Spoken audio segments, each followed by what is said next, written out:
Hello guys and welcome back again to the Tech-Tic YouTube channel. Silverstone is going full steam ahead with its release of new products as days go by, and just recently they introduced a new and more budget-friendly chassis coming from their Precision series, the PS13 model. There is nothing unusual about the product box, everything is downright plain and simple. On it you will find a picture of the case, one from the outside and another one from the inside perspective with its main features pointed out, and of course on the left side of the box we have written down some of the basic technical specifications for the model.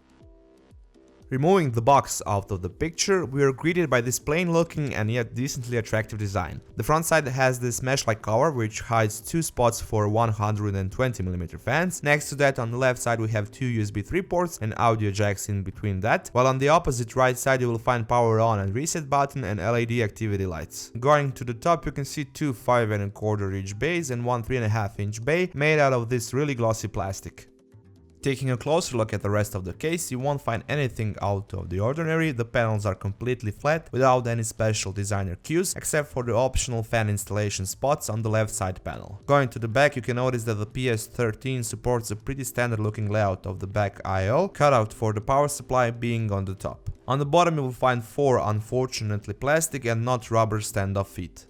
Removing the side panels by undoing the thumb screws, we came across to this small bag which held the common accessories when it comes to chassis bundle, and tied together with it were the front panel cables. They are all nicely covered and sleeved in this black rubber, and the only eyesore for that matter was the ketchup mustard cable from the one pre-installed 120mm fan on the front. Taking a more detailed look of the chassis inside, you can see that we have a fixed upright metal rail on the right side where you can install up to two 3.5 inch or 2.5 inch drives. One additional 3.5 inch drive can go on the bottom together with an option to install another 120mm fan for cold air intake. Up in the right corner is where you get your access for the front drive bays. The overall inner layout is pretty common. The motherboard tray is capable of carrying standard size ATX models with 7 expansion slots. In the middle we have a motherboard cutout for easier cooler installation, above it a place for a power supply, and next to it a big cutout which expands all the way to the front and provides some headroom for cable management, which actually isn't that good to begin with. There are not that many holes for the cables around the motherboard tray, and the space between the back tray and the right panel is next to non-existing, plus the panel doesn't have any kind of indent. Basically it's impossible to run any cables behind the motherboard tray.